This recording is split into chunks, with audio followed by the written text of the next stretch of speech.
Bismillahirrahmanirrahim. Bismillahirrahmanirrahim. Qala al-mu'allifu rahimahullah ta'ala wa nafa'ana bihi wa bi'ulumihi wa bi'asrarihi fitarini amin ya rabbal alamin. Qala Allah ta'ala fi kitabihil karim wa huwa astaqul qailin a'udhu billahi minasyaitonir rajim. Bismillahirrahmanirrahim. Wa yadiku sadri wa la ya'taliku lisani fa arsil ila Harun. Kalau ingin duki tengah-tengah ayat surat Al-Furqan ayat 3 Asy-Syu'ara ayat 13. Kalau ingin sampun matur bahwa tatkala Nabi Musa itu diutus oleh Allah Ta'ala, wahai Musa, gampangane ngomong ngoten, jadilah kamu merupakan sosok yang menjadi rasul, yang menjadi utusan. Tapi realitanya Nabi Musa itu malah menghaturkan udzur cara bahasanya awak dhewe, bahasa kasar, alasan. Tapi alasannya ini bukan untuk menolak dan turun atau menghindari jabatan sebagai rasul, tapi ini agar meminta kepada Allah Ta'ala untuk disempurnakanlah perkara tersebut, kekurangan yang ada pada Nabi Musa. Kalau ini kan sampun disebutkan bahwa Nabi Musa itu sangat khawatir, in rabbi inni akhafu ayyukadzibun. Ya Allah, wahai Tuhanku, aku sangat takut mereka itu menganggap bohong terhadapku. Sehingga kalau mereka menganggap bohong terhadapku, wayadiku sadri, dadaku menjadi sesak. Dodoku jadi sesak. Sesak ya maksudnya ya gara-gara ya dongkol, marah. Nabi Musa itu bukan orang yang bahasanya nabi yang sing penyabar ngono ora, Pak. Nabi Musa itu terkenal sebagai orang, jangankan menungso biasa seorang Al-Qibti, seorang yang klannya golongannya Al-Qibti saja nopo dibunuh sama Nabi Musa. Itu golongan manusia. Jangankan golongan manusia, golongan malaikat Israel katanya nyabut nyawa kewampleng kayak Nabi Musa. Jangankan masih golongannya malaikat, golongannya benda mati saja rupanya batu. Kamu tahu batu yang ketika di pinggirnya sungai, Nabi Musa itu kan mandi di sungai. Dan kemudian Nabi Musa itu semenjak lama sudah dituduh oleh kaumnya sebagai seorang laki-laki yang tidak sempurna. Segampangan ngomong, ada cacat di kemaluannya. Akhirnya Allah Ta'ala itu ingin membebaskan tuduhan tersebut. Hingga bajunya Nabi Musa itu yang asalnya di atasnya batu besar, itu dibawa lari sama batu besarnya dengan izinnya Allah. Ya otomatis toh Pak, langsung tahu ke Nabi Musa. Nabi Musa tahu kepol saking dukone sampai sing jenenge batu itu dipukul sama tongkatnya Nabi Musa. Lah nek batu gede ngono, Pak, sing mukul itu orang biasa, ya mek mental ngono ae pamane nggih tongkat kayu. Ya kan? Kalau orang biasa. Tapi yang mukul ini bukan orang biasa, sosok Nabi Musa. Tongkatnya walaupun cuma sekedar tongkat kayu, dan yang dipukul adalah batu yang besar, yang mana lebih keras daripada kayu tersebut, tapi karena yang memukul adalah Nabi Musa, sampai-sampai bekas pukulannya itu sangat membekas kepada batu. Jadi bahasa kasarannya ngomong, watu ini sampai setengah kayak jadi gerowak, gara-gara ngecap, gara-gara dipukul sama Nabi Musa. Jadi Nabi Musa itu cara bahasa kasarnya Pak, duduk jaduk, galak. Kabeh wong mari aja Nabi Musa.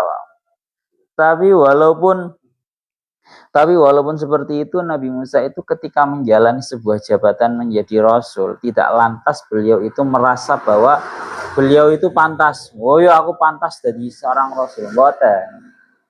Nabi Musa merasa bahwa dirinya ada yang kurang sempurna. Rupane napa walayan taliku lisan.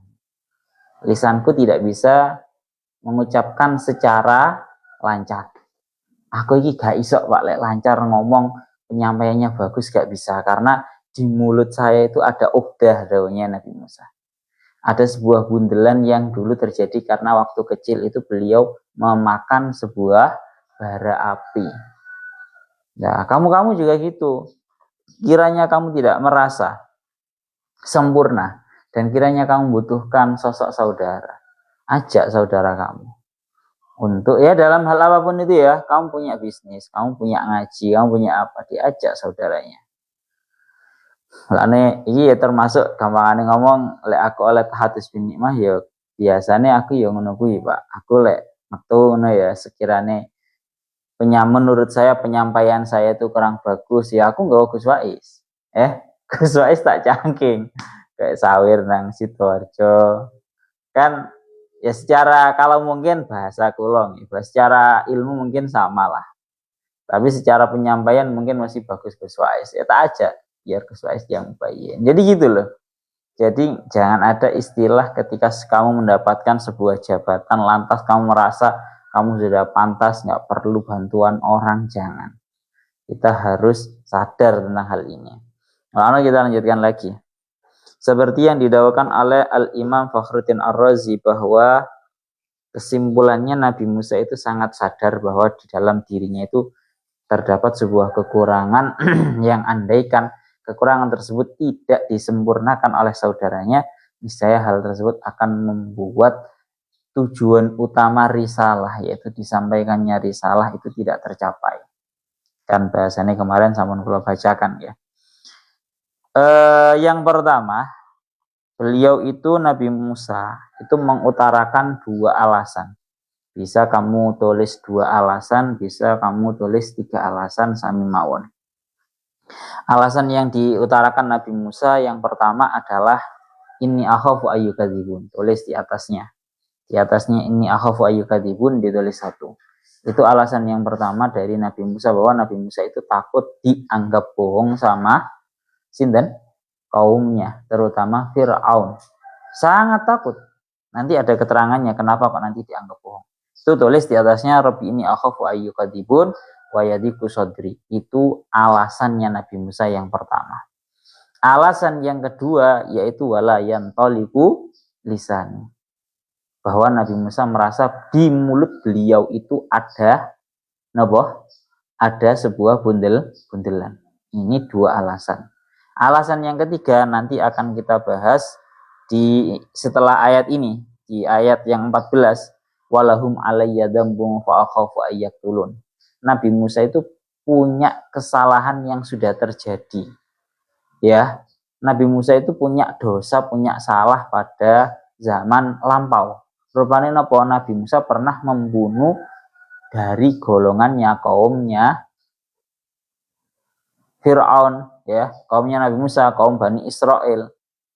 Jadi alasan Nabi Musa itu sangat, ketika menjadi sosok diutus menjadi sosok utusan seorang rasul, langsung mengutarakan 3 alasan ini. Alasan khawatir dianggap bohong, alasan bahwa di dalam mulutnya ada bundelan, dan alasan yang ketiga, Nabi Musa itu punya kesalahan yang belum dilupakan, yang tidak bisa dilupakan oleh golongannya Fir'aun dan juga seluruh bala tentaranya. Rupanya Nabi Musa pernah membunuh seorang Kipti. Paham ya? Nah, alasan ini semua diutarakan bukan untuk mundur. Sekali lagi kalau irengaken mawon bahwa ini bukan untuk mundur tapi agar disempurnakan. Ngaten nggih, agar kekurangan ini disempurnakan oleh Allah taala. Rupane napa? Nah, di ayat 13 ini Fa'arsil ila Haruna ai ila akhi Haruna ma'i. Maka ya Allah, saya mohon agar engkau juga mengutus saudaraku yang bernama Harun. Jadi ini tujuannya Nabi Musa ingin memiliki partner dakwah adalah ketika beliau mengutarakan 3 alasan beliau, tapi beliau sudah punya 3 alasan yang kemudian agar disempurnakanlah kekurangan yang ada pada Nabi Musa dengan diutusnya sinten? Nabi Harun. Nabi Harun kalaupun bolak-balik matur bahwa Nabi Harun iku mono cacake Nabi Musa. Jadi sing diutus adike tapi dijak cacake. Pun niki ngoten. Ya Allah ya Rabbi ya Karim, teng mriki dilanjutaken malih. Ya Allah ya Rabbi ya Karim. Dawuhnya Syekh Mutawalli Asy'arawi, beliau ngendika farsil ila Harun. Kenapa kok ila Harun? Kemarin sudah dibahas dalam surat Al-Qasas bahwa dituliskan dalam surat Al-Qasas wa akhi Haruna huwa afsahu minni lisanan fa arsilhu ma'yarid ayyusaddiquni inni akhafu ayyukadzibun. Dawuhnya Nabi Musa, wa akhi Haruna, saudaraku yang bernama Harun itu huwa afsahu minni. Dia itu lebih fasih daripada diriku. Jadi Nabi Musa mengakui bahwa sosok Nabi Harun itu sosok yang lebih fasih, yang cara penyampaiannya lebih bagus, sehingga Nabi Musa ini benar-benar butuh sosok kakaknya. Pun, ya Allah ya Rabbi ya Karim. Ini menunjukkan bahwa Nabi Musa itu memiliki perhatian yang sangat besar untuk menyampaikan risalah ini kepada Musa dan kepada Fir'aun dan seluruh bala tentaranya. Ya, jadi bukan kok serta-merta. Jadi jabatan itu ojo mek gur digawe numpang tok. Tapi di balik jabatan itu ada visi dan misi yang harus dilakukan. Orang itu kalau cuma mencari jabatan, dia tidak akan melakukan visi dan juga misi. Tapi kalau dia ingin mendapatkan jabatan itu, bukan karena agar mendapatkan jabatannya, tapi agar bisa merealisasikan visi dan misi, maka itu bagus. Paham maksudnya ya? Dan Nabi Musa itu mek gur statusnya, mek gur kepingin dadi nabi, dadi rasul, ngono ae wis ora atik ndadak ngejakne proposal nang Gusti Allah ben Nabi Harun melok ndak dadi rasul pisan, ora atik. Tapi kan tidak seperti itu. Nabi Musa ingin bagaimana caranya risalah ini disampaikan secara baik. Pun teng mriki ngendikaaken ngoten. Pun terus marangaken kula lanjutaken malih. Maka yang namanya Nabi Musa dan yang Nabi Harun itu kedua-duanya itu sama-sama rasul. Sama-sama rasul. Ya Allah ya Rabbi ya Karim. Kalau lanjutakan malih, ya Allah ya Rabbi ya Karim, walahum alayya dambun fa akhafu ayyaqtulun. Niki sampun nggih kula maknani. Wingi aku maknani sampai ayat 16 loh. Wingi aku perasaku aku semari maknani sampai ayat 16. Nah, kula lanjutakan malih. Sekarang ayat 14. Walahum alayya dambun fa akhafu ayyaqtulun. Wow, sampun kula sebutaken sampean tulis di atasnya walahum alayya dambun fa akhafu ayyaqtulun.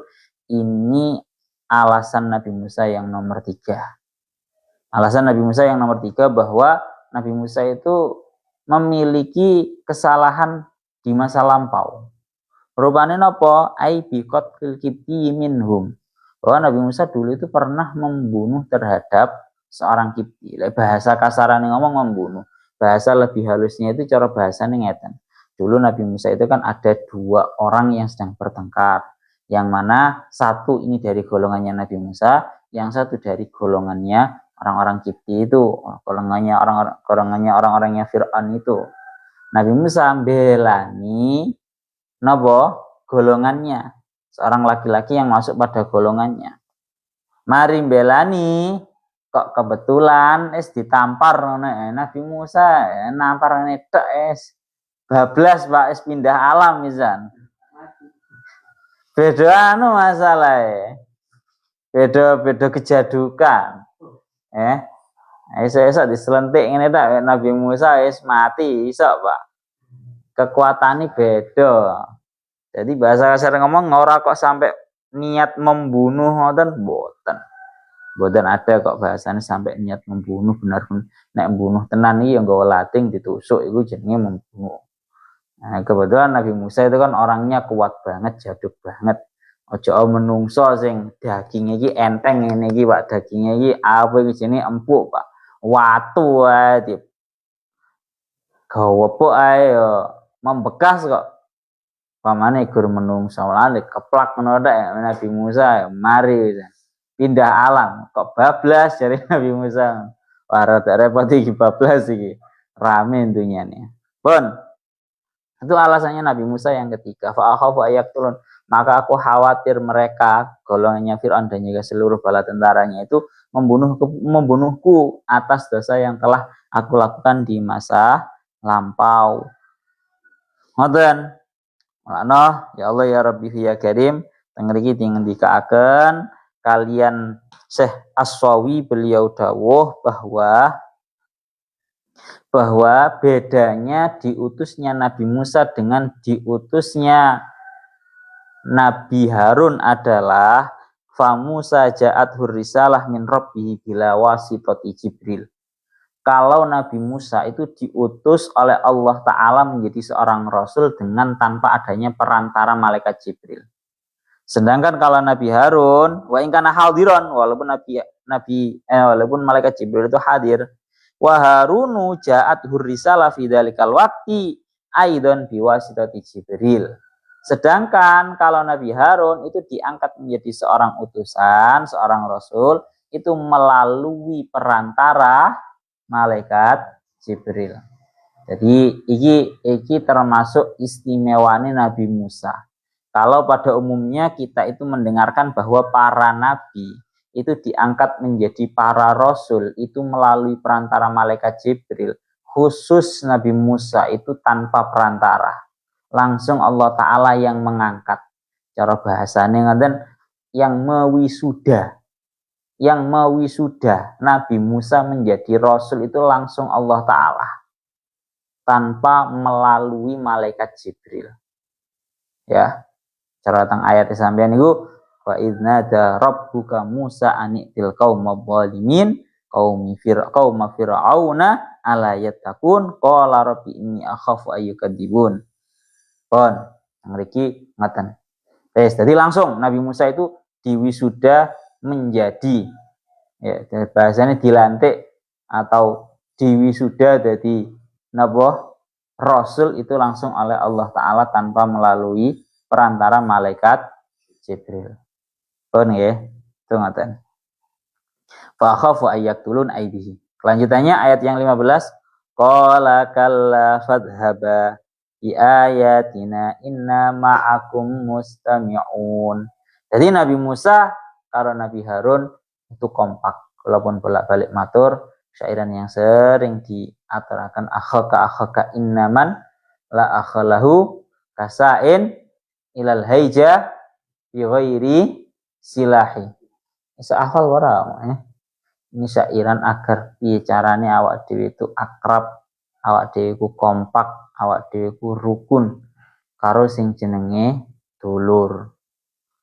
Nabi Musa itu khawatir dibunuh sama kaumnya Nabi Fir'aun, kaumnya Fir'aun gara-gara pernah melakukan kesalahan dulu yang dianggap membunuh.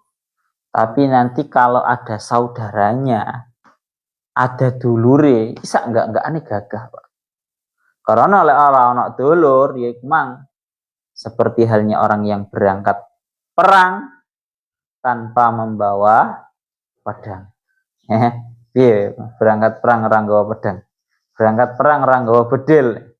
Isa-isa wae jenenge ngono kuwi jenenge mati konyol. Jenenge mati konyol. Padha ambek berangkat ngaji ora atik sinau. Kosong, tatapannya kosong. Ngantuk dadi ini. Ngriki ngoten. Dadi ngoten, piye carane awak dhewe niku ya pokoknya fungsinya akeh Pak, awak dhewe akrab karo dulur itu fungsinya banyak. Salah satunya yaitu tadi kita menjadi gagah. Lek gagah ora kok dikek semena-mena, tapi untuk menjadi penolong kita di dalam hal-hal yang sifatnya taat. Kalau lanjutakan malih teng ayat nomor 15-nya, qala kalla fadhhaba bi ayatina inna ma'akum mustami'un. Surat Asy-Syu'ara ayat 15. Qala Allah Ta'ala berkata kepada Musa dan juga Fir'aun, kalla Kalah, jangan seperti itu. Artinya jangan takut. Jangan takut. Jangan takut mereka membunuhmu. Fadhaba bi ayatina. Berangkatlah kamu berdua membawa ayat-ayatku. Inna ma'akum mustami'un. Sesungguhnya aku bersamaan kalian semua merupakan zat yang senantiasa mendengar. Gampangane ngomong, loh, ojo wedi, wahai Musa, wahai Harun, jangan takut kamu. Jangan takut kamu. Fadhaba, tetap berangkat di ayatina, membawa ayat-ayatku. Membawa ayat-ayatku. Inna ma'akum mustami'un. Karena senantiasa aku Allah itu senantiasa merupakan zat yang mendengarkan. Cara bahasane ngono, senantiasa standby 24 jam menjaga. Kan ngaten. Ya Allah ya Rabbi ya Karim niki pun bolak-balik dibahas. Ana ngeten, qala Allah Ta'ala berkata, ay ta'ala kalla ay la yaqtulunaka. Mereka tidak akan mampu membunuh terhadapmu wahai Musa. Serasa wedi. Kamu jangan takut mereka itu akan membunuhmu. Jangan takut. La yaqtulunaka. Mereka tidak akan bisa. Jangan takut. Ya Allah ya Rabbi ya Karim, seolah-olah Allah Ta'ala berkata, ay itma'innah. Tenang kamu wahai Nabi Musa. Tenang, Musa tenang. Gak usah takut mereka akan membunuh kamu, gak usah takut. Dilanjutkan malih bahwa qala kalla fadhhaba ay anta wa akhuka. Berangkatlah kalian berdua. Anta wa akhuka, kamu dan juga saudaramu yakni Harun. Fa fi taglibul hadir alal ghaib. Di sini ada istilah memenangkan orang yang hadir atas orang yang ghaib. Gampangane ngomong ngeten. Posisi ketika Allah Ta'ala dawuhi dumateng Nabi Musa yang seperti ini, posisinya yang hadir cuma Nabi Musa. Nabi Harun tidak hadir di tempat. Istilahnya ghaib.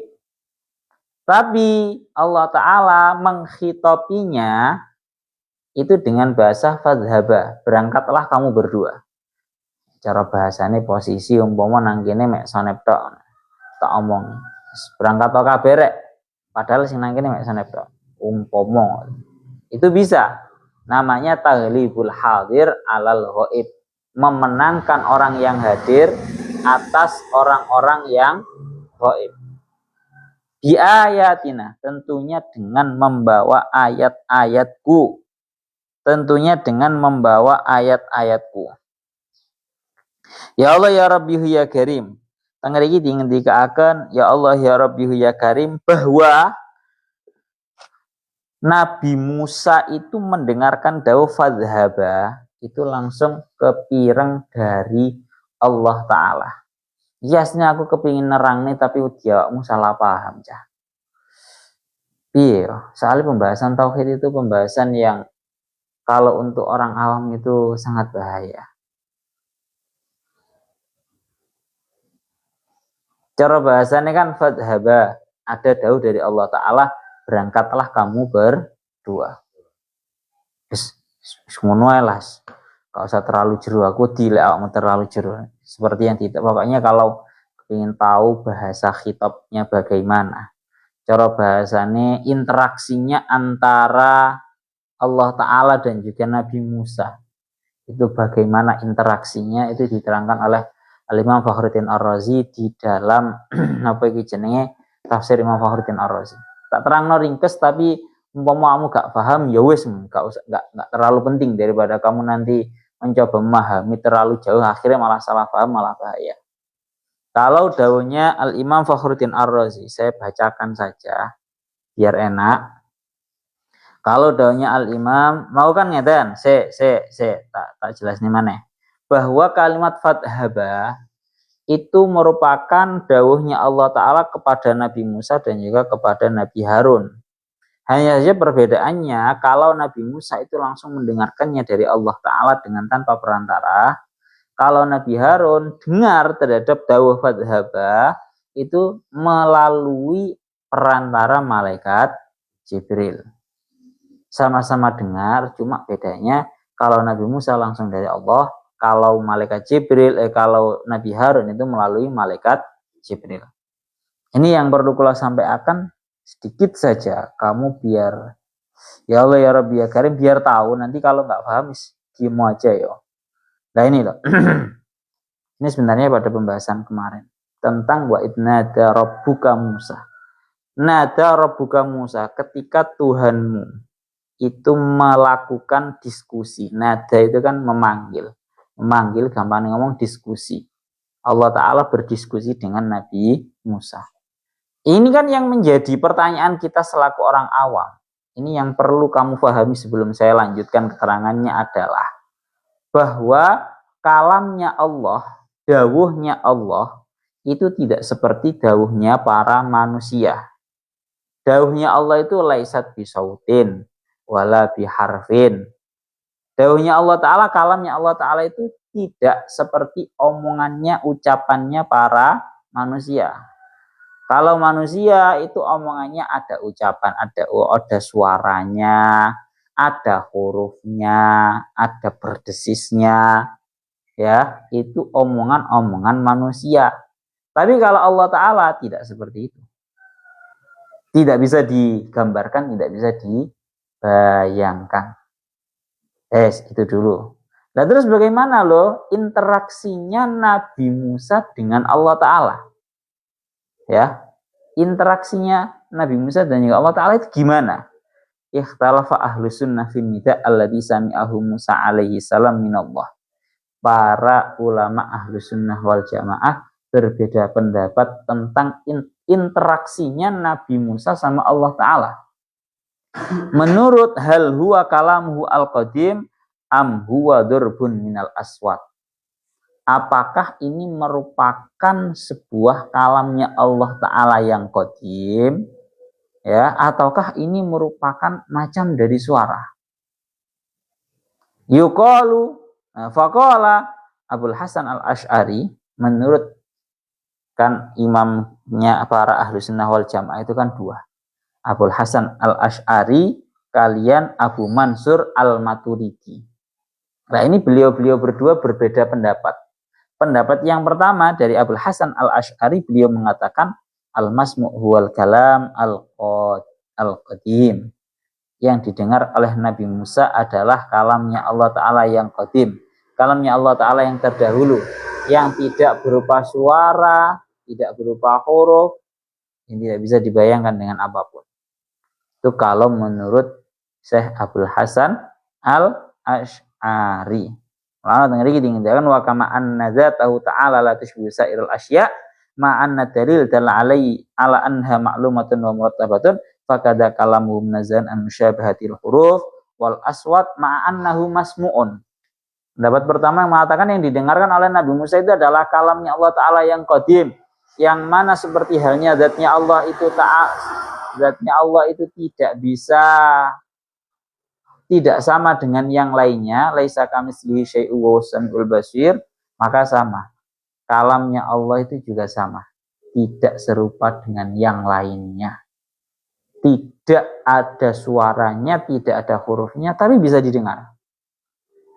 Kamu serasa takut lah, terus pripun Gus? Ora enek suarane, ora enek hurufnya, tapi bisa didengar. Kamu gak usah apa bahasanya bertanya, karena akal kita itu sangat terbatas untuk memahami alam semesta. Paham barangkali?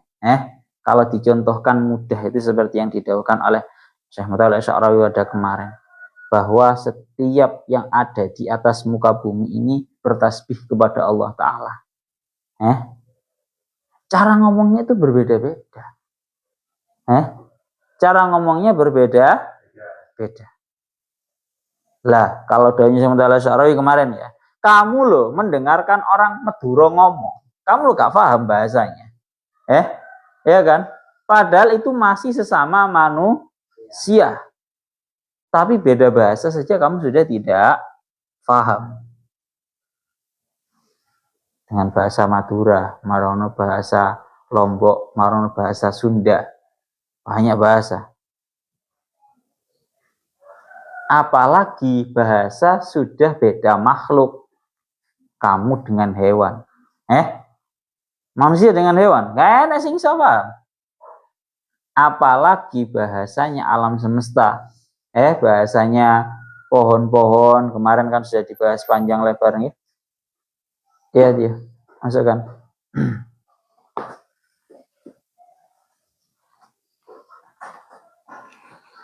Ada pirang liter? Ada 7.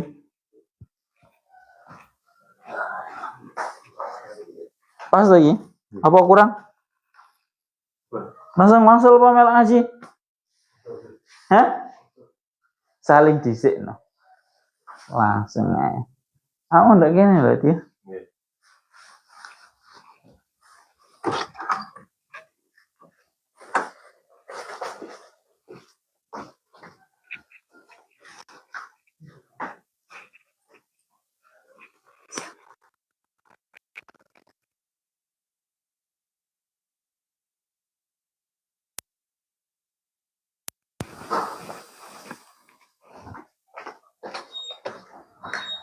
So dia ya. Tak balik, tak lanjut nomane. Bahwa kita itu sesama manusia beda bahasa saja wis gak paham. Apalagi dengan kita dengan bahasanya para jamadat. Benda-benda mati bahasanya awak benda mati. Kita sudah tidak paham. Yang kemarin juga sudah disebutkan bahwa ternyata ada penelitian yang mengatakan bahwa yang namanya godong atau daun itu punya seolah-olah pori-pori. Yang menurut ilmuwan itu pori-pori itu dianggap seolah-olah itu mulut. Yang mana itu seolah-olah di tiap detiknya itu apa bahasanya? Buka tutup. Seolah-olah membacakan zikir dan juga tasbih. Wa in min kulli syai'in illa yusabbihu. Ya napa niku ayat kurang lebihnya pembahasannya kemarin. Iku wis gak paham, awak dhewe bahasane iku mang lho, bahasane godhong mang lho. Awak dhewe ora paham. Dan ya ambek kalamnya Allah Ta'ala. Sing penting yakinono bahwa kalamnya Allah itu bukan berupa huruf, bukan berupa suara, tapi bisa didengar. Ya apa? Wis gak usah ditanyakan. Tauhid itu bahayanya ya kalau terlalu diperdalam, kemudian kamu gak ada guru yang ya akhirnya malah bahaya. Itu menurut Syekh Abu Mansur Syekh Abul Hasan Al-Asy'ari mengatakan bahwa ini interaksinya Allah Ta'ala dan juga Nabi Musa itu dengan kalam yang qadim. Tidak berupa suara, tidak berupa huruf, tapi bisa didengar. Itu ya, satu. Tapi ini yang rada menarik. Menurutnya Syekh Abu Mansur Al-Maturidi tengeri kita, wa qala Abu Mansur Al-Maturidi ini termasuk imamnya Ahlussunnah wal Jamaah juga ini. Alladzi sami'ahu Musa alaihi salam kana nidaan min jinsul huruf wal aswat. Iki sing penak. Versinya awak dewi. Bahwa interaksinya ini yang didengar oleh Nabi Musa adalah memang berupa suara dan berupa huruf. Napa? Berupa suara dan juga berupa huruf. Wadzalika li'anna dalil lamma dalla ala anna ra'ayna al-jauhara wal 'irda wala budda min illatin mustarakatin bainahuma li sihhati ru'yah wala illata illa al-wujud hakam nabi anna kullu mawjudin yasihu ayyura walam yasbut indana. Tapi walaupun ini sebenarnya kalau di napa iku jenenge ditarjih oleh al-Imam Syekh Fakhruddin Ar-Razi bahwa lebih unggul daunnya yang tanpa huruf, bukan berupa huruf, bukan berupa suara. Cuma secara garis globalnya memang berbeda pendapat gitu. Jadi lek nerang nang wong awam ya apa ya iku mang.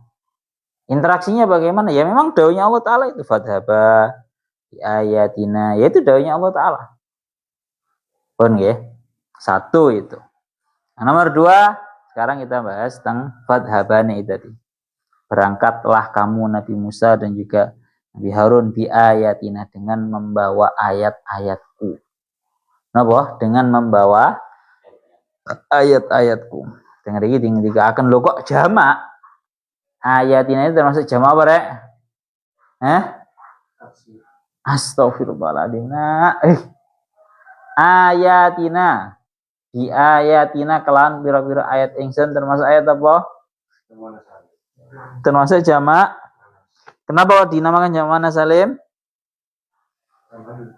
Karena ada tambahan alif ta. Karena ada tambahan alif dan juga ta di ayatina. Ini merupakan jamak muannats salim. Dawuhnya Syekh sinten iki jenenge Fakhruddin Ar-Razi. Beliau tahu kok bahasanya jamak, padahal loh yang dimiliki oleh Nabi Musa pada waktu itu cuma dua. Dawuhnya Syekh Ashawi, yang dimiliki Nabi Musa pada waktu itu sebagai mukjizat itu cuma dua, yaitu tangan dan juga tongkat. Kejadukan yang berupa mukjizat yang dimiliki oleh Nabi Musa pada waktu itu cuma dua, yaitu tangan dan juga tongkat. Tangannya Nabi Musa kalau dimasukkan ke baju, kemudian dikeluarkan langsung menjadi lampu yang terang benderang. Satu. Yang nomor dua, mukjizatnya Nabi Musa adalah napa? Tongkatnya. Tongkatnya rada jaduk, Pak. Ngono lek bahas sing jenenge tongkat iku, kenapa para ulama itu kok seneng bawa tongkat? Apakah itu niru Nabi Musa atau bagaimana? Delan to para yai. Mungkin ada kalau alasan tongkat itu salah satu fungsinya karena sudah sepuh. Akhirnya butuh tongkat. Ya kuwi alasan-alasan yang sifatnya manusiawi. Tapi di balik itu banyak kok ulama-ulama yang masih kuat berjalan tapi tetap bawa tongkat. Tujuannya apa? Satu, yaitu kun fid dunya ka'annaka gharibun. Jadilah kamu di dunia ini seolah-olah kamu hanyalah seorang yang mengembara. Bahwa kita di dunia ini bukan untuk menetap, tapi di dunia ini adalah sedang mengembara, sedang berjalan. Cuma mengembara saja kita di dunia ini. Nah, pengembara itu ciri khasnya adalah membawa tongkat. Biar kita itu ingat bahwa kehidupan kita itu seperti halnya pengembara yang membawa tongkat kemana-mana. Tujuannya nopo? Biar ingat bahwa kita di dunia adalah sekedar mengembara. Tujuan asli nggo tongkat itu koyo ngono. Lah wajah saiki akeh-akeh nggawa tongkat malah digawe gaya-gayaan. Nyapa yang nggawa tongkat? Dan rodok keren ono tongkate, Ki ora tongkate api-apian dek saiki. Ora gelem tongkat sing biasa-biasa ora gelem. Ini tujuan yang pertama membawa tongkat seperti itu. Kalau lanjutkan malih. Ya Allah ya Rabbi ya Karim. Jadi kenapa kok di situ padahal cuma dua tapi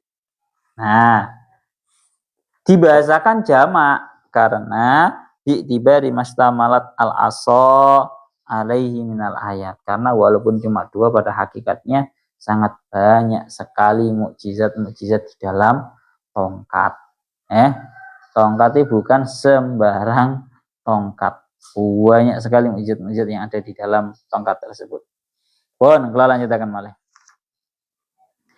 Inna ma'akum mustami'un. Sungguhnya aku Allah bersamaan dengan kalian merupakan zat yang senantiasa terus mendengarkan. Ai ma taquluna wa ma yuqalu lakum. Yakni aku terus mendengar apa yang mereka ucap. Ma taquluna, apa yang kalian semua ucapkan dan apa yang diucapkan kepada kalian. Gampang ngomong standby. Allah Ta'ala niku standby melindungi Nabi Musa dan juga melindungi terhadap sinten Nabi Harun. Masya Allah. niki jaminan dugi Allah Ta'ala. Yang surkumullahu yang surlakum wa yasabit akdamakum. Niki yang bolak-balik sering dibahas sama orang-orang, ya tanda kutipnya adalah orang-orang yang liberal, bahasa kasaran ngomong. Kadang kita menyerukan yang namanya ayo kita membela agama kita, agama Islam, agamanya Allah. Ya orang-orang sebelah langsung ngomong, Allah Ta'ala nggak butuh pertolongan kamu. Pernah dengar kayak gitu? Orang-orang liberal berkata gitu. Pangeran ora butuh bu. Belo, nyapa kue belo pangeran, nyapa kue belani agama Islam. Salah. Orang yang mengatakan seperti itu salah. Bukan Allah Ta'ala tidak butuh terhadap pertolongan kita, tapi kita yang butuh untuk menolong agamanya Allah. Haknya beda-beda masing-masing. Oleh buat terus-terus orang liberal itu apa ngono kuwi bahaya. Kok jebusane nyapa kowe salat. Pangeran iki ra butuh karo ibadahmu. Ya sesuk ora salat ngono kuwi. Iya kan? Tetap nyatanya kan begitu kan? Allah Ta'ala tidak membutuhkan terhadap ibadahnya kita. Tapi kan beda konteksnya. Kita selaku hamba yang butuh untuk beribadah kepada Allah. Jadi saya beri satu kaidah biar kamu kritis seperti Tio Satrio gitu ya. Iya namanya Tio Satrio. Jadi kaidahnya begini. Orang itu akan bisa menyalahkan orang lain dengan cara mengambigukan, mencampur adukkan hak satu dengan hak yang lainnya. Paham ora? Jadi ini konsep akan ambigu. Contoh dalam sholat, contoh dalam masalah menolong agamanya Allah itu tadi. Jadi ketika kita mau menolong, kita mau beribadah, itu diambigukan oleh orang-orang yang nggak jelas, orang-orang liberal, dengan cara lebih membesarkan haknya Allah Ta'ala atas hak kita. Biar kita itu lupa akan hak kita. Dan yang diingat cuma haknya Allah. Ora perlu. Gusti Allah ora butuh ambek ibadahmu. Gusti Allah ora butuh pertolonganmu. Itu namanya pengambiguan. Jawabnya ya ringan. Cara menjawabnya adalah dengan cara menitik tekankan setiap haknya masing-masing. Paham ya? Menitik tekankan haknya masing-masing. Iku ngoten. Sekak satu atau apa? Ya Allah ya Rabbi ya Karim, sekaligus juga ngriki dingendikaken oleh Al-Imam Fakhruddin Ar-Razi beliau dawuh. Jadi ceritane biyen itu Nabi Musa iku duwe dulur gede jenenge Nabi Harun. Tapi ora tahu cethuk, ora tahu ngerti. Bahasane saya Mutauli Syekh Fakhruddin Ar-Razi qala as-suda inna Musa alaihi salam sara bi ahli ila Misra wal taqa bi Harun.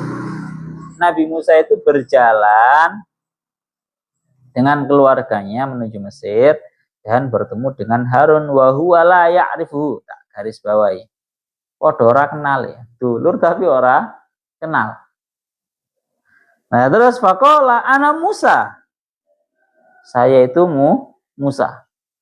Ngerti lek duwe dulur jenenge Musa. Harun yang ngerti lek duwe dulur jenenge Musa.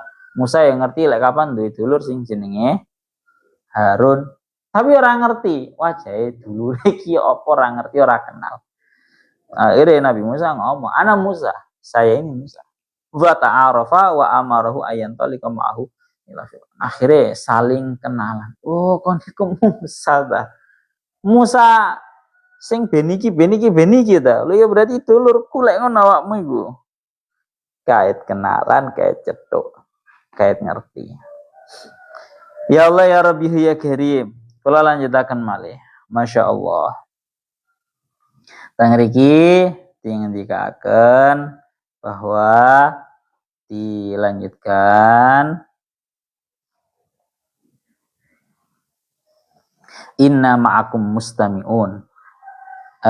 Famin majazil kalam yuridu anna lakuma wali atuwikuma kan nasir al-dhahir lakum alaihi idza ahdaru wa astami'u ma yajri bainakuma fa udhirakum alaihi wa u'likuma wa akassiru syaukatahu ankuma wa inna maja'ala al-istima' majazan yana al-istima' ibaratan al-izgha wa dhalika 'ala Allah ta'ala muhalun.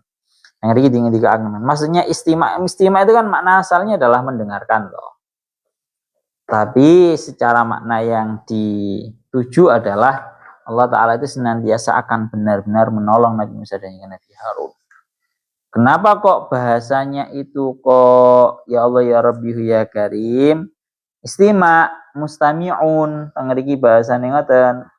Karena kama qala lahuma fi maudin akhar innani ma'akuma asma'u wa ara. Kalau dalam surat Thaha kemarin innani ma'akuma asma'u wa ara. Sungguhnya aku bersamaan dengan kalian berdua itu merupakan senantiasa mendengar dan melihat. Artinya napa famaratan ya bisami faqat famaratan bisami wa ru'yah. Limadha li anna mawqifa ma'fir'an fil maqam al-awwal sayakunu jadalan wa niqashan wa hadha yanasibu as-sam' wa ba'da dzalika satahdusu maqamatan fi fi'lin wa fi amalin fi mas'alati sihri wa ilqa'il asa wa hadha yahtaju ila sam'in wa ila basarin. Ini keterangan Syekh Muhammad Asy'ari poin apa? Kenapa di dalam surat Asy-Syu'ara ini Allah Ta'ala namung dawuh inna ma'akum mustami'un, bahwa aku itu merupakan zat yang senantiasa mendengarkan.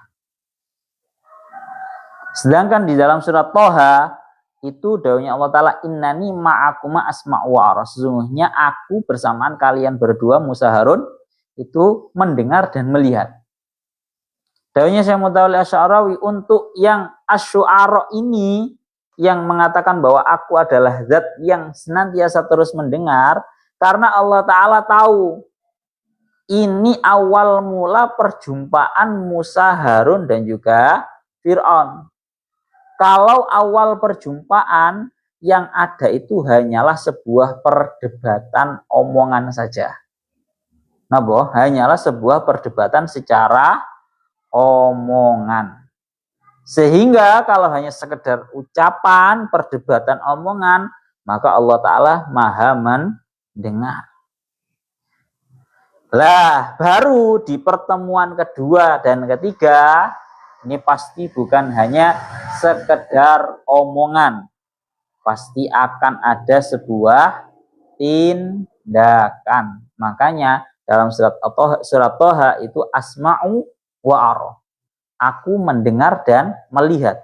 Artinya ini karena yang terjadi antara Nabi Musa, Harun dan juga Fir'aun bukan hanya sekedar perdebatan saja, tapi sudah sampai taraf gegeran. Makanya ditambahi wa'ar dan aku maha melihat. Niku ngoten.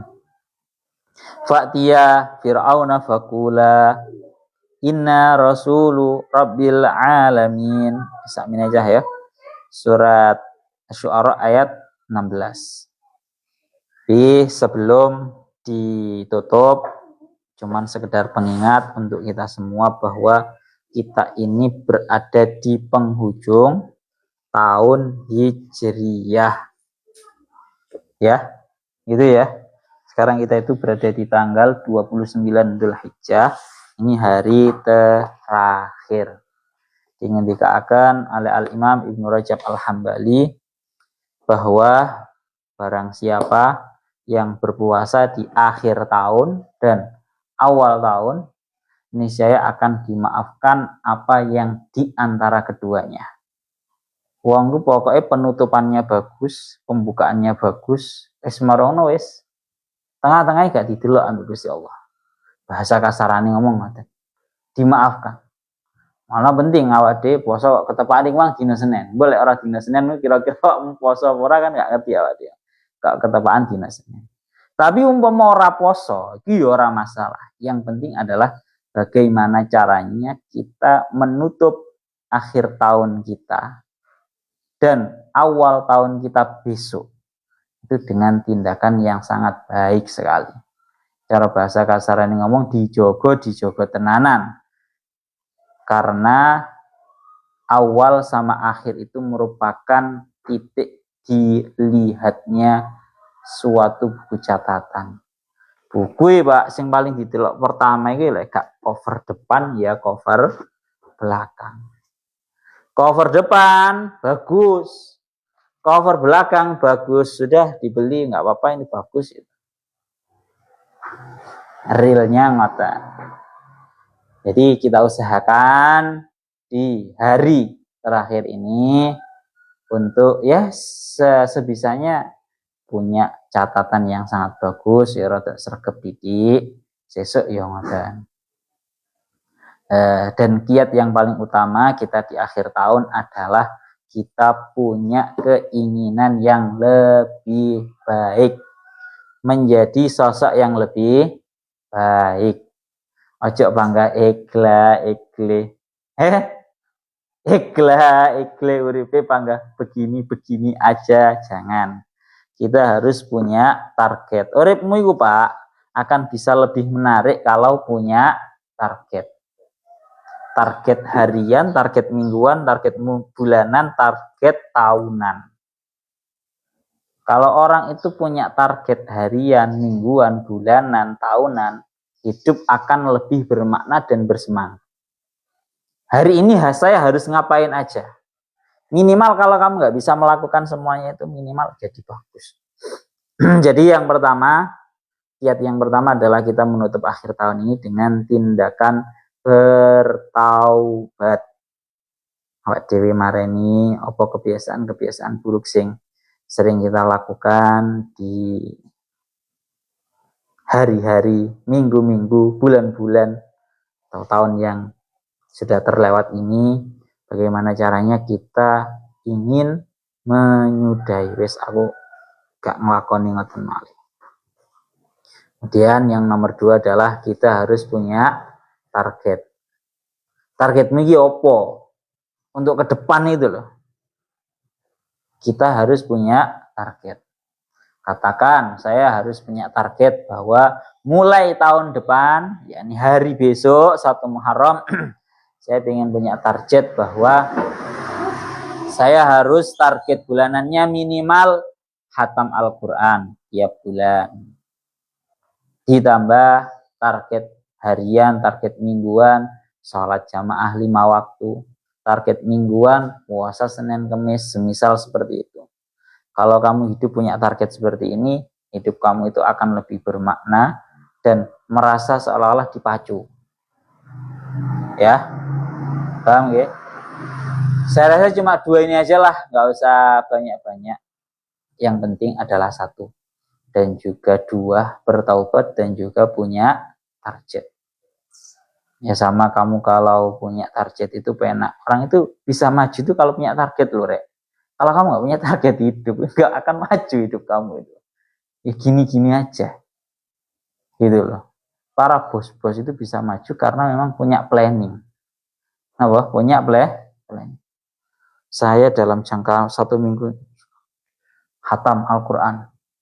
Saya dalam jangka waktu 1 minggu, saya bisa sudah 1 tahun ini saya targetkan menguasai Fathul Qorib. Ada target seperti itu. Bermakna. Tujuannya target itu apa sih? Biar hidup kita itu memiliki tujuan yang jelas. Karena dawuhnya Al-Imam Asy-Syafi'i, beliau dawuh niki rungokne tenan. Ini kiranya perlu digunakan sebagai napa nggih bahasane? Pedoman hidup. Pedoman hidupnya Al-Imam Asy-Syafi'i, beliau dawuh, ana in ishtu lastu a'dimu kutan wa idza mittu lastu a'dimu qabra. Saya itu kalau hidup pasti wong urip pasti mamah. Lek wong mati pasti kebagian kuburan. Maksudnya adalah orang itu kalau hidup cuma sekedar hidup, maka kita ya pasti semuanya makan. Kalau orang mati sekedar mati, pasti semua kebagian kuburan. Tapi bagaimana caranya kita bisa menjadikan hidup dan mati kita itu lebih berwarna? Itu yang lebih berat. Paham boleh? Kalau hidup sekedar hidup, semua orang, semua hewan, semua makhluk bisa hidup. Kalau mati bisa, kalau mati hanya sekedar mati, semua orang bisa mati. Tapi yang sulit adalah, tugas kita adalah bagaimana caranya kita hidup lebih bermakna dan mati juga lebih bermakna. Adanya Imam Syafi'i, beliau tahu seperti itu. Ana in ishtu lastu a'dimu kutan wa idza mitu lastu a'dimu qabra. Awak dhewe iku kabeh lek urip ya mesti mangan, lek mati pasti kebagian kuburan. Tapi yang perlu digarisbawahi, yang lebih sulit dari sekedar mati atau hidup adalah menjadikan mati dan hidup kita lebih bermakna. Karena dilanjutnya dawuh beliau, himmati himmatul muluki wa nafsi nafsu hurrin taral madzallata kufra. Semangatku ini adalah semangatnya para raja, dan jiwaku ini adalah jiwa yang merdeka, yang menurutku hukumnya haram bagi diriku berada di dalam sebuah kehinaan. Jangan sampai kita hidup dalam keadaan hina. Jangan sampai kita mati dalam keadaan hina. Intinya seperti itulah, Rek. Gak usah tahu-tahu. Intinya kita harus punya target lah. Yang pertama, di akhir tahun kita taubat tenanan, apa keburukan-keburukan yang sudah kita lakukan di